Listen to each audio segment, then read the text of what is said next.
Welcome back. Last time we got together, we were talking about George Creel and the Committee on Public Information, and we looked at a variety of pieces of propaganda, and today we'll look at some additional pieces of propaganda. But today we're going to talk about how civil liberties get stifled during times of crisis. And I will ask you some questions in just a little bit to get you thinking about that. But here's how I'd like to start the day. Woodrow Wilson is here on your right.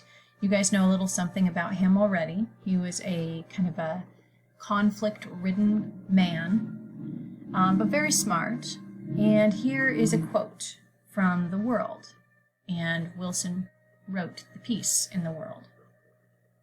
"Once lead this people into war and they'll forget there ever was such a thing as tolerance. To fight you must be brutal and ruthless, and the spirit of ruthless brutality will enter into the very fiber of our national life, infecting Congress, the courts, the policeman on the beat, and the man in the street. Conformity would be the only virtue, and every man who refused to conform would have to pay the penalty." The president's prediction came true. As soon as war was declared, conformity indeed became the order of the day, and attacks on civil liberties, both unofficial and official, erupted.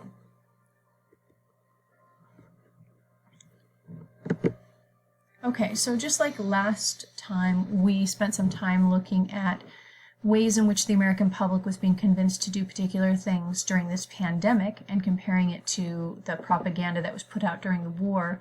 I want you to also think about the same things today, so making this relevant. So during World War I, the question I want you to think about is how are civil liberties, which are personal freedoms, usually protected by our Constitution, how are they stifled during times of crisis, in particular during World War I? And then I want you to be thinking about how are we being asked to limit our freedoms today? So how are our civil liberties being stifled today? And do you think that what we're being asked to do is necessary?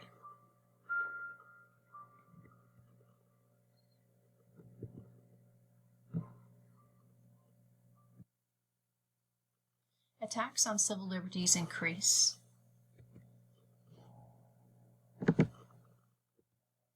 Anti-immigrant hysteria.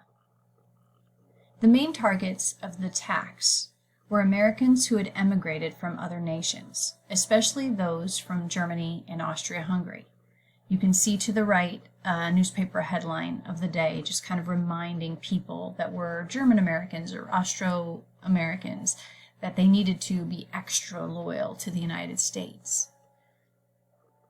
The most bitter attacks were directed against the nearly 2 million Americans who had been born in Germany, but other foreign-born persons and Americans of German descent suffered as well. Many Americans with German names lost their jobs.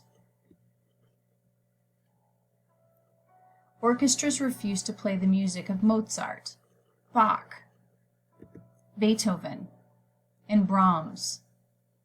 Some towns with German names even changed them. Schools stopped teaching the German language, and librarians removed books by German authors from the shelves. People even resorted to violence against German Americans. Some were flogged, which means whipped and beat. Some were actually tarred and feathered. A mob in Collinsville, Illinois, wrapped a German flag around a German-born miner named Robert Prager and actually lynched him. A jury cleared the mob's leader. Finally, in a burst of anti-German fervor, Americans changed the name of German measles to Liberty measles, and a hamburger, which had been named after a German city of Hamburg, became Salisbury steak or Liberty sandwich, depending upon whether you were buying it in a store or eating it in a restaurant. Sauerkraut was renamed Liberty cabbage, and dachshunds turned into Liberty pups. And if you remember last week, you saw a video clip where your textbook's kind of glossing over the fact that we had actual camps to segregate some hyphenated Americans from the rest of society. specific ways in which we limited people's civil liberties came in the form of the Espionage and Sedition Acts. In June of 1917, Congress passed the Espionage Act, and in May of 1918, it passed the Sedition Act. Under the Espionage and Sedition Acts, a person could be fined up to $10,000 and sentenced to 20 years in jail simply for interfering with the war effort or for saying anything disloyal, profane, or abusive about the government or the war effort.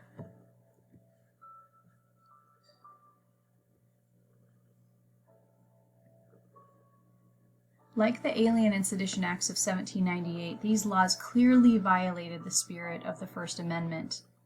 Their passage led to over 2,000 prosecutions for loosely defined anti-war activities. Of these, over half resulted in convictions. Newspapers and magazines that opposed the war or criticized any of the Allies lost their mailing privileges. The House of Representatives refused to seat Victor Berger, a socialist congressman from Wisconsin, because of his anti-war views. Columbia University fired a distinguished psychologist because he opposed the war, and a colleague who supported the war thereupon resigned in protest, saying, "If we have to suppress everything we don't like to hear, this country is resting on a pretty wobbly basis."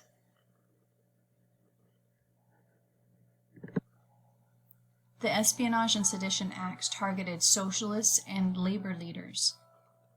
Eugene Debs, who you can see here on the left, hopefully you recognize that name. He was the leader of the first of the effective industrial unions. He led the American Railway Union, and we studied that about 2 units ago. He was given a 10-year prison sentence for speaking out against the war and the draft. An anarchist, somebody opposed to government, her name was Emma Goldman, actually quite a famous historical figure, received a 2-year prison sentence and a $10,000 fine for organizing the No Conscription League, so she was protesting the draft. When she left jail, the authorities deported her to Russia. Big Bill Haywood, who hopefully you remember, he was part of the Industrial Workers of the World. He was accused of sabotaging the war effort because they were urging workers during the time to strike for better conditions and higher pay, and they sentenced him to a long prison term, and he later skipped bail and fled to Russia. Under a lot of federal pressure, some unions, like the IWW, began to fade away at this point.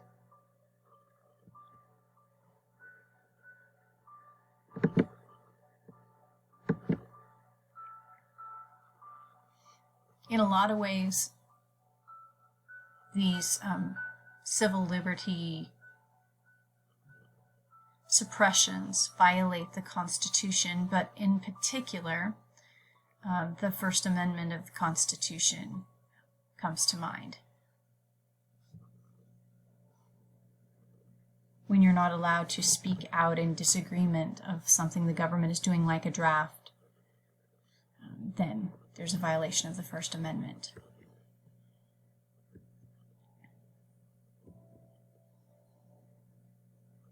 I think a lot of times we think that it takes until the contemporary times for people to protest against the things that they felt were wrong. But even during World War I, you had people protesting that the president was forgetting the Constitution. And just as some examples of anti-German hysteria and propaganda, just reminding you of some of the things you heard in the last video clip about the town killing off dogs that were of a certain breed. That's sad. And paying attention as we move forward to the way that artists were portraying Germans and Austro-Hungarians at this point with animal-like features, pointed ears, fingers maybe longer than they should be, and then again the use of red.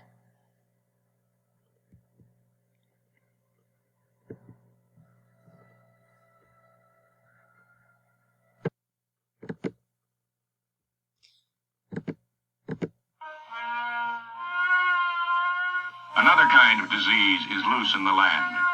suspicion, attacking all forms of dissent.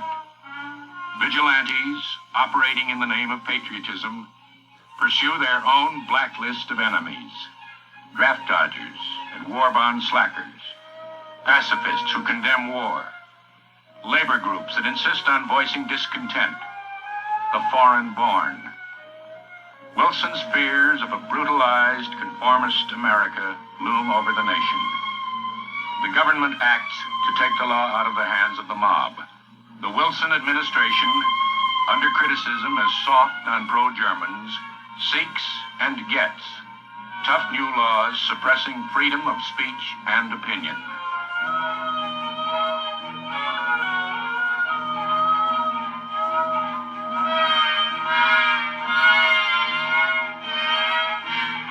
One controversial labor group, the industrial workers of the world, the Wobblies, is violently suppressed by mob and government.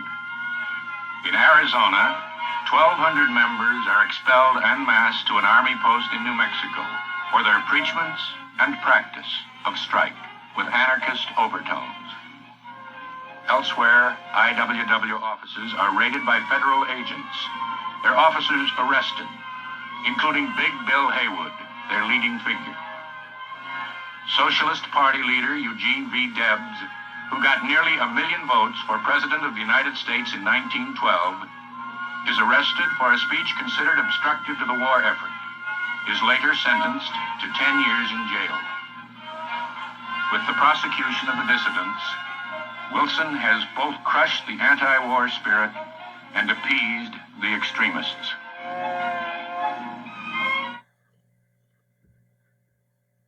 The war encourages social change. Wars often unleash really powerful social forces, and the period of World War I was no exception. Important changes transformed the lives of African Americans and of women. African Americans and the war effort. Black public opinion about the war was divided. On one side were people like W.E.B. Du Bois, who believed that blacks should support the war effort. He's here on your top right. We're going to talk a lot more about him in the 1920s unit coming up. He says, "That which the German power represents today spells death to the aspirations," these are his words, "of Negroes and all darker races for equality, freedom, and democracy. Let us, while this war lasts, forget our special grievances and close our ranks shoulder to shoulder with our own white fellow citizens and the allied nations that are fighting for democracy."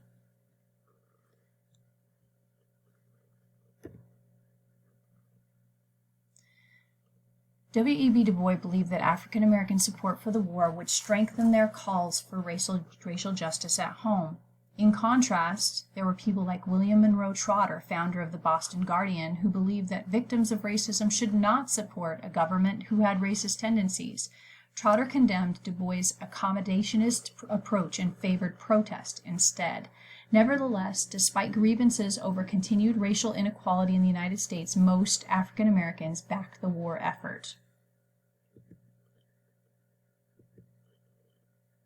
The Great Migration. In concrete terms, the greatest effect of the First World War on African American lives was that it accelerated something called the Great Migration, which was the large-scale movement of hundreds of thousands of Southern blacks to cities in the North. This great population shift had already begun before the war in the late 19th century when African Americans trickled northward to escape Jim Crow South, but after the turn of the century, the trickle became a tidal wave.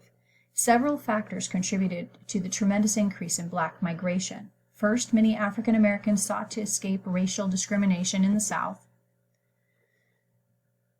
which made it really hard to make a living and often threatened people's lives. Also, there was a boll weevil infestation, aided by floods and droughts, that had ruined a lot of the South's cotton fields.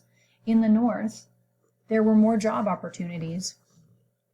Henry Ford opened up his automobile assembly line to black workers in 1914. The outbreak of World War I and the drop of the European immigration increased job opportunities for African Americans in steel mills, munition plants, and stockyards. Northern manufacturers even sent recruiting agents to distribute free railroad passes through the South. In addition, The publisher of black-owned newspapers like the Chicago Defender bombarded Southern blacks with articles contrasting Dixieland lynchings with the prosperity